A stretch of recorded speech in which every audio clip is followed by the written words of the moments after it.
हाँ, अच्छा जी, बिस्मिल्लाहिर्रहमानिर्रहीम। फ़िज़िक्स का आज का हमारा टॉपिक है motion of a simple pendulum. अच्छा जी, मैं ये चाहता हूँ कि ना मैं अपना टाइम वेस्ट करूँ ना मैं आपका टाइम वेस्ट करूँ, क्योंकि मेरा टाइम तो बहुत बेकार है, लेकिन आपका जो कीमती वक्त है फिल्मों ड्रामों का, मैं नहीं चाहता कि वो ख़राब हो। तो जिस तरह हमने बॉल एंड बाउल सिस्टम, आपने ही मुझे सारा समझाया था और बड़ा अच्छा समझा दिया था, मुझसे अच्छा।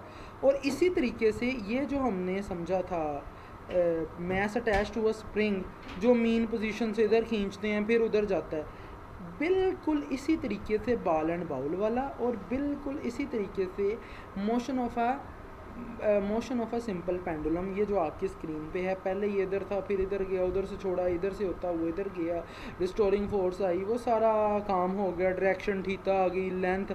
अब इसमें सिर्फ ये फ़र्क है, ये जी डायरेक्शन थीटा आ गई और ये जी लेंथ होगी इसकी, जस्ट लाइक जिस तरीके से ball and ball match attach to spring है, इसलिए मैं उसमें वक्त ज़ाया नहीं करता। हाँ, अब यहाँ पे हमारे पास दो चीज़ें हैं कि अगर आपके पास आ जाए कि मैस अटैच विद स्प्रिंग, क्या आ जाए, ठीक है, ये देखो जिस तरह थोड़ा सा है, motion of a mass attached to a spring, तो उसका फार्मूला हमने यहाँ पे पढ़ा था, time period of simple harmonic motion attach to spring, उसका क्या फार्मूला पड़ा था, T is equal to 2 pi under root m/k। ठीक है। अच्छा, ये कन्फ्यूजन वाला पॉइंट मैं पहले बता रहा हूँ। अब motion of a simple pendulum का फार्मूला क्या है, motion of a time period of a simple pendulum 2 πL/g, ये दो चीज़ें हैं, ठीक है, इसमें और कुछ नहीं है।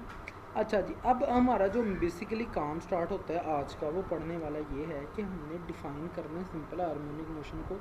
पढ़ हम इतनी देर के रहे हैं, डिफ़ाइन हमने अभी तक नहीं किया, तो हम चलें डिफ़ाइन करते हैं। वो कहते हैं सिंपल हार्मोनिक मोशन अकर्स, कब अमल में आता है, अक्कर कब हरकत में आता है, व्हेन, जब द नेट फोर्स, जब वो नेट फोर्स बुनियादी फोर्स इज़ डायरेक्टली प्रोपोर्शनल, वो डायरेक्ट प्रोपोर्शनल हो डिस्प्लेसमेंट ऑफ मीन पोजीशन के, और ऑलवेज डायरेक्टेड टुवर्ड हो मीन पोजीशन।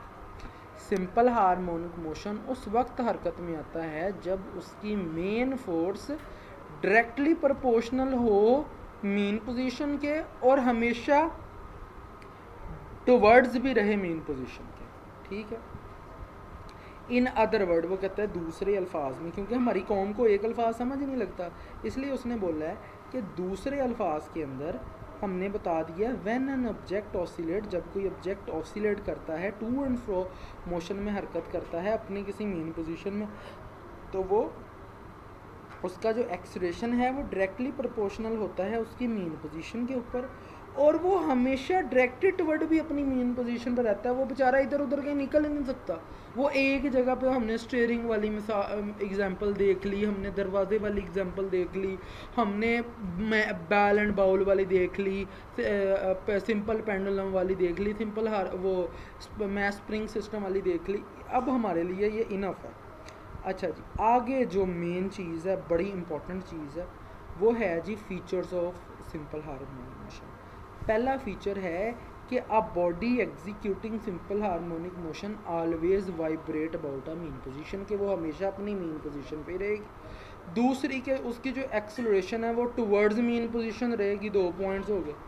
तीसरा पॉइंट ये है कि जो मैग्नीट्यूड है एक्सेलरेशन का, वो always directly proportional from the mean position, यानी कि एक्सेलरेशन विल बी ज़ीरो होगी मीन पोजीशन पे, while it maximum eight extreme position. दोबारा इस चीज़ को समझ लेते हैं, ये मैं हाईलाइट कर देता हूँ इतनी चीज़ को। पहले 2 पॉइंट तो समझ आ गए होंगे, ठीक है, ये वाले कि वो हमेशा वाइब्रेट भी करेगा मीन पोजीशन पे, एक्सेलरेशन डायरेक्टेड टुवर्ड्स भी मीन पोजीशन पे रहेगी। तीसरा कि जो उसका मैग्नीट्यूड है वो डायरेक्टली प्रोपोर्शनल होगा मीन पोजीशन की डिस्प्लेसमेंट पे।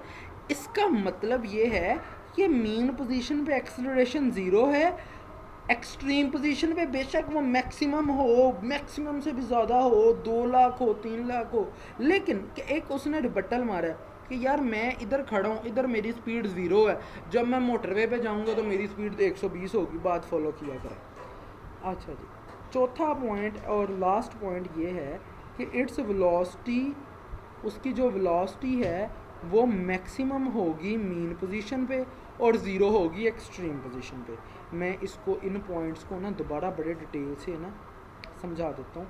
सबसे पहला पॉइंट के वाइब्रेट करेगा मीन पोजीशन पे, दूसरा डायरेक्टेड टुवर्ड होगा मीन पोजीशन पे एक्सेलरेशन उसकी, तीसरा मैग्नीट्यूड जोन सा है वो डायरेक्टली प्रोपोर्शनल होगा मीन पोजीशन की डिस्प्लेसमेंट की मीन पोजीशन पे, यानी कि एक्सेलरेशन मीन पोजीशन पे 0 होगा और एक्सट्रीम पोजीशन पे मैक्सिमम होगा, लेकिन वेलोसिटी मैक्सिमम होगी मीन पोजीशन पे और एक्सट्रीम पोजीशन पे क्या होगी 0 होगी।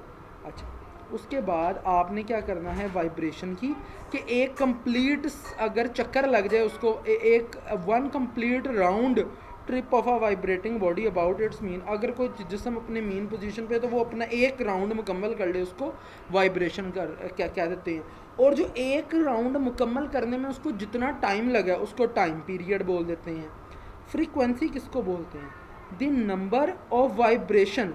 और एक सेकंड के अंदर मतलब अगर उसको एक सेकंड लगा है, एक सेकंड के अंदर कितने उसने चक्कर कंप्लीट किए हैं, कितने उसने राउंड कंप्लीट किए हैं, उसको बोलते हैं फ्रीक्वेंसी। और एम्पलीट्यूड बोलते हैं कि उसकी मैक्सिमम डिस्प्लेसमेंट कितनी है वाइब्रेटिंग बॉडी की अपनी मीन पोजीशन के गिर्द। ये हमारा हो गया आज का काम ख़त्म। और एक और आपको टास्क मैं दे रहा हूँ 10.1, उसमें उसने टाइम पीरियड पूछा है, frequency of a pendulum, formula हमें पता है T=2πL/g। गिवन उसने क्या दिया है कि उसकी लेंथ कितनी है, 10 मीटर लॉन्ग है, लेंथ कितनी है 10 मीटर, ठीक है, और जी उसने कितना दिया हुआ है 10.0 ms-2। हमने सिर्फ वैल्यूज़ पुट करनी है और हमारे पास क्या आ जाएगा हमारा मुकम्मल आंसर। ठीक हो गया, फ्रीक्वेंसी है तो हर्ट्ज़ में आएगा। ठीक हो गया, होप्स हो कि आपको समझ लगी होगी। जज़ाकुमुल्लाह खैर।